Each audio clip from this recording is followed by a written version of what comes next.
Overthinking ना सिर्फ एक प्रॉब्लम है बल्कि एक डिसऑर्डर है जिसे डॉक्टर्स जनरलाइज एंजाइटी डिसऑर्डर भी कहते हैं। ओवरथिंकिंग होती क्या है?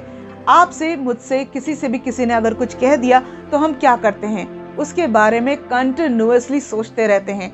उसने हमसे ये बात क्यों कही? मैंने ऐसा क्या कर दिया था?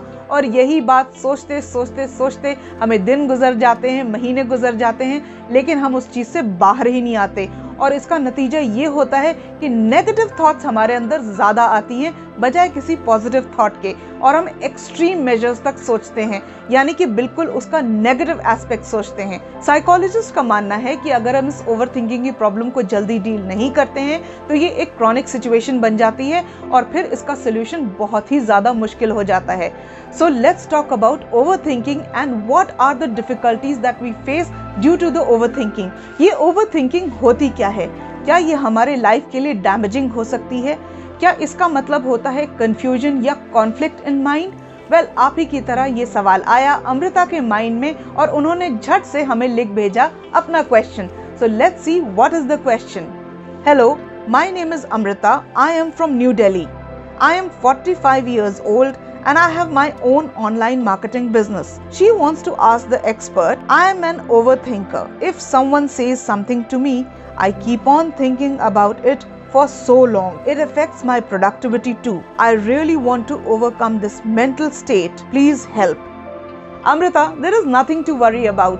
Your question is being answered by our expert Parveen Gandhi, who is the founder of Image Gurus and has also addressed many seminars all over the world as a speaker. Over to you, Parveen ji. Hi Amrita, how are you doing? Your question is that you're thinking too much and how do you control that? So tell me one thing, what is the primary function of our mind? To think, right? So let it think. It's not in our hands. But what is in our hands is that what do we think and how should you think? So that is something that we can talk about. Now, जब हम सोचते हैं बहुत ज़्यादा किसी बात पे, तो क्या अच्छी बातों पे सोचते हैं या बुरी बातों पे? मतलब जो कुछ अच्छा हुआ है हमारे साथ में, उसके बारे में हम ज़्यादा नहीं सोचते हैं. We just take it for granted and we say, हाँ ये तो अच्छा ही हुआ, चलो ठीक है, हाँ ये तो होना ही था, या बिग डील हो गया. बट जब कोई ख़राब चीज़ होती है या बुरी बात होती है हमारे साथ, या कोई किसी ने हमें डांट दिया, किसी ने हमें डिसरिस्पेक्ट करी, किसी ने हमने कुछ एक्सपेक्ट किया था और उन्होंने कुछ और कहा, तो उस बात पे फिर हमें बहुत गुस्सा आता है और हम सोचने लग जाते हैं कि ऐसा क्यों हुआ, उन्होंने ऐसा क्यों बोला, इन्होंने ऐसा क्यों कहा, मेरे साथ ऐसे क्यों हो रहा है, और हम एक विक्टिम फीलिंग में आ जाते हैं. तो ये एक क्रॉनिक बीमारी है. अगर किसी को लग जाती है तो फिर वो उससे से निकलना उनके लिए बहुत मुश्किल हो जाता है, जब तक कि वो खुद डिसाइड ना करें कि अभी बस हो गया, अभी उन्हें निकलना है उसमें से. ठीक है. So you have to decide Amrita yourself whether do you want to get out of this chronic element of overthinking, because it's not leading anywhere. ये कहीं भी नहीं जा रहा है, आपको कहीं भी उससे फ़ायदा नहीं हो रहा है, क्योंकि ओवरथिंकिंग करने से इंसान वो बाल की खाल जिसे निकालना बोलते हैं वो करता है. Keeps finding ways to you keep finding ways to destroy yourself, because then your relationships go for a toss. Because जो चीज़ नहीं भी है उसे भी हम assume करके ये सोचते हैं कि हाँ उन्होंने ऐसे ही सोचा होगा, हाँ मेरी ही गलती होगी, या मुझे ऐसे नहीं करना चाहिए था, और ये बहुत victimized feeling हो जाती है. So my suggestion to you Amrita is that आप हर एक घंटे का अलार्म रखिए. मतलब अगर 10 बजे का अलार्म रखिए, फिर आप 11 बजे का रखिए, फिर 12 का रखिए. मतलब हर एक घंटे के बाद अलार्म बजना चाहिए, और वो अलार्म जब बजे तो वो 1 मिनट का आप साइलेंस मेंटेन करिए. Ask yourself, what am I thinking, how am I feeling about it. क्या मुझे अच्छा लग रहा है, क्या मुझे बहुत बुरा लग रहा है, क्या मैं उस सोच पे अभी भी हूँ या मैंने उसे निकाल दिया है अपने माइंड से. तो हर एक घंटे में जो ये चेकिंग करनी होती है आपको, उसके कारण क्या होता है कि आप वो प्रॉब्लम को एड्रेस कर सकते हो, because then you will find reasons for why you are thinking like this, and then you will try to make sure that kind of problem is countered, or and you will create something new out of it. But there will be a solution with every 1 minute check. So every 1 minute, just ask yourself, how am I feeling and what am I thinking? Is it really worth it? Is it helping me? Am I enjoying it? Yes, no, you will get the answer, and then just go for the next 1 hour and then again ask yourself the same thing. अगर आपने ये routine 2-3 हफ्तों तक की, तो आपको पता चलेगा कि आप कितनी दफ़े पूरे दिन में वो नेगेटिव जोन में चले जाते हैं या ओवर थिंकिंग के जोन में चले जाते हैं, और उसे आपको किस तरह निकालना है। एक दूसरी बात है, जहाँ जो इंसान बहुत ज़्यादा किसी बात के लिए सोचता है, उनकी जो ईगो है, ईगो का मतलब क्या है? An attachment to your own ideas.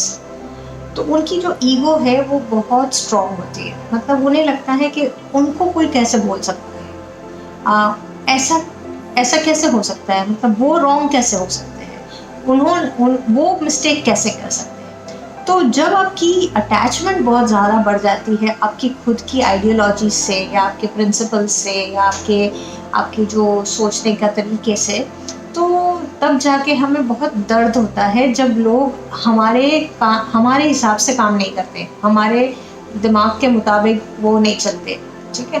तो ये अटैचमेंट को आपको थोड़ा लूज करना पड़ेगा। You will have to lose the attachment कि इट्स ओके यार, people can tell me something, I am not God, I am not you, I am human being and to err is human, okay.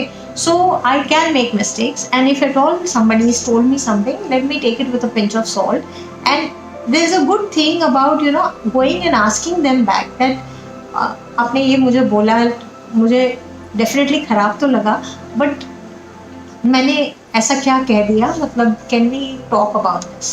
तो थोड़ा discuss करिए, उनसे feedback लीजिए, उनको बोलिए कि मैं अपने आप को भी चेंज करना चाहती हूँ, लेकिन मुझे समझ नहीं आता कि मैं कहाँ पे गलती कर रही हूँ। So that can probably be a good went out for you, because when you address certain things and address certain issues, किसी ने कुछ बोल दिया, आपने सोच लिया, उन्होंने वो बोल के भूल गए, और आप उसके बारे में सोच के परेशान हो रहे हैं, उसका तो कोई तुक नहीं बनता। So it's better that you make things more clearer when people say certain things to you, and if that doesn't approve to your sensibilities, ask them that I really wanted to know, why did you say that, or या मेरे कहने का मतलब ये नहीं था, मैं ये कहना चाहती थी। So clarification is a very important tool, in communication. अगर आप clear हो ना, तो आपके conscience पे भी ज़्यादा जोर नहीं पड़ता, आपको ज़्यादा तकलीफ नहीं होती, और सामने वाला भी समझ जाता है कि आप किस तरह से सोचते हो। So clarity is your go to tool, या और 1 minute meditation for checking up on saying what is going on in my mind is again very important. And the attachment to your own ideas, just relax, chill. If people say something, it is not forever, it can change. Things change, perceptions change, and it can be possible that they may think about you in a different way, provided you take the initiative and ask them what happened and give them clarity on that. So I hope that really helps you. Take care and have a good life. Very well explained, Parveen ji. Thank you so much. So in a nutshell, अगर आप भी overthinking का शिकार हैं, so you know what to do. आप अपने family friends में सबसे इससे डिस्कस करिए और इसका सोल्यूशन फाइंड करने की कोशिश करिए, और अगर बात नहीं बनती है तो किसी साइकोलॉजिस्ट या काउंसलर से ज़रूर राय मशवरा करिए, बिकॉज इसका क्रॉनिक होना बिल्कुल सही बात नहीं है। इसको टालना नहीं है, बल्कि इसको एड्रेस करना है। तो अगर आपके मन में भी कोई सवाल आ रहा है related to diet, psychology, parenting, relationship या और भी कुछ, इमीडिएटली हमें अपना क्वेश्चन इस ईमेल आईडी पर भेजिए और हमारे एक्सपर्ट्स देंगे इसका जवाब। So till we meet next time again, take care, stay safe and be happy.